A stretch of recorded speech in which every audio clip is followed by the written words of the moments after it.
So it looks like the testnet is already here. However, it's still pretty much, let's say, a demo version, whatever. Let me read this for you guys, all right?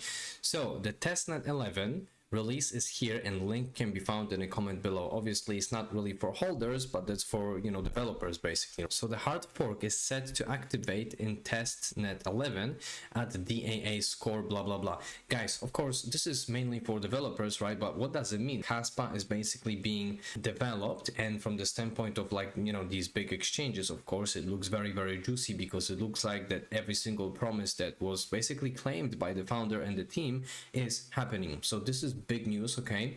And now guys, on the top of that, I have found this is something that Mr. Kaspa has uploaded, and listen to that. So Kaspa on Coinbase sooner than we think. Coinbase has a new director of global BD. Based on his LinkedIn profile, he is a big fan of Kaspa. Someone in this position probably has a say in listing assets. And he also has only been ever investor of two other cryptos, which is BTC and Ethereum. Guys, this could be very big, alright? This is of course nothing that's confirming that Kaspa is, you know, being listed at the moment, but things are basically brewing, okay? And now Mr. Christian has uploaded this. Transactions on the Kaspa network headed to all-time highs. The daily flow of activity on Kaspa is constantly rising. Will it send? Well, guys, let's see, but we can see this spike in terms of transactions, alright? And also, very interesting thing is that Kaspa's hash rate is basically on track with BTC's hash rate in 2013-2016. So can you guys imagine that we are basically at pretty much same position as we were in Bitcoin in these years, 2013-2016? Everybody is basically like, oh my goodness, if I could just purchase 1 or 2 Bitcoin back then. I believe Kaspa is basically the same thing. So this probably is going to be the reason why you don't see huge pumps for Kaspa for the last 12 months or so, because obviously proof of work, decentralized, and all of this different story. I don't want to bore you guys, but that's obviously very important. That's why I have, you know, put it in here. And also guys, referring to this, looks like things are basically going towards this direction. Maybe this cylinder is actually it. So let's have a look, guys. First of all, short term, okay, 4 hourly. I'm pretty sure that you remember that I was mentioning that we have to look towards breaking out of this downtrend properly, and we basically, you know, broke above this, let's say, then we came back, and at the moment we are retesting this zone as a resistance roughly, right? However, on a daily time frame, guys, if I'm going to zoom this out, everything is basically going according to the plan, because, you know, Kaspa still haven't dipped below this trend line, which obviously is a bullish thing. Now let's go to the weekly time frame and let's compare this to this cylinder basically. So let me draw trend lines, and let's go, let's say, in here, okay? That's still kind of upward channel, whatever, right? But this cylinder can basically work like this. Of course, guys, I don't want to say that Kaspa is going to go here and then get rejected. Of course, we could see some selling pressure, because obviously many people are already waiting to you know, capitalize on Kaspa's gains, I believe, because many people have purchased Kaspa a long time ago and Kaspa haven't really been doing anything. However, if we are going to look at this thing, right, it's pretty much a very similar thing. So could this be our number 7 in here, and then we are going to go towards the upside only? Heck, let's see, guys, because let me just put this a little bit lower, and we can technically argue that this is, you know, this widening cylinder from which we can potentially, you know, exit, right? Finally, okay? So guys, let's have a look at the dashboard. We've got 4 billion in terms of market cap. That's obviously very juicy. However, the ranking is sitting at number 35. Unfortunately, Kaspa lost this number due to the fact of, you know, other cryptos basically outperforming Kaspa at the moment. Volume is sitting at 188 million, which is not that bad, and we are sitting at, well, almost 88% mined for Kaspa. Hash rate is at 124 exahash per second, so things are growing slowly, and I know that probably you are angry at the fact that other coins are pumping, but Kaspa isn't, right? That's why I'm always saying diversification is key, guys, because I've been holding bread. I did some juicy gains on bread. I'm still holding AIOZ, and I do believe that AIOZ, which is obviously an AI coin that's going to be flying during this cycle, right? Apparently Beam is a very good gaming project. Now guys, looking at altcoin season, right, we are in altcoin month, okay, according to this is obviously monthly, right? However, if I'm going to switch it to yearly, this is when we are at if it comes to our altcoin season, guys, right? We are just basically going back to October 2024. We saw this pump in October, right? And then we saw the pullback, okay?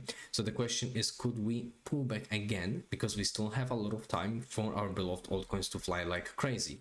And now, in order to figure out where they can potentially fly, let's have a look at Bitcoin's dominance, because that's very important. So first of all, Bitcoin's dominance basically lost this level of a support, this pink-ish color, and the orange one, which is the whole formation of the rising wedge, which is a very bullish thing for us to see. Okay, so at the moment, if I'm going to zoom it into the daily time frame, oopsie doopsie, let me just move it in here.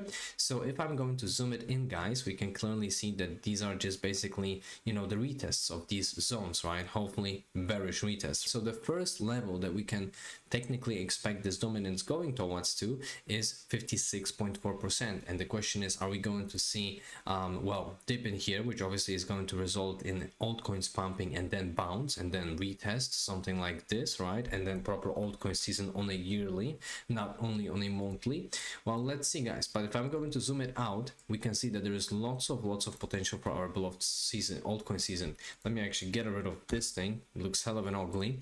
Ethereum dominance is also one thing that we should monitor, right? Because you saw that Bitcoin's dominance is basically dropping, but Ethereum dominance is going up on a weekly. Okay, so what does it mean? It means that we are experiencing this second phase of well, money flow basically, and path to altcoin season. So we've got this, which we can potentially, you know, consider as a retest of this level of resistance and get rejected from this level. Considering stochastic RSI being in here, we could potentially see a drop for Ethereum's dominance, which is going to result in pump in altcoins dominance, because this chart is a very important chart to pay attention to, guys. So this is basically the time when everybody was calling that crypto is dead, and we have risen, well, how many percent? Let's have a look. We've got 25% of a pump for dominance of these altcoins, excluding top 10 of course. But if I'm going to zoom this out, guys, you can clearly see of how much potential we have in terms of dominance. So I believe that what is happening right now is obviously a very juicy thing, but what is yet to come, guys, is going to be even more juicier,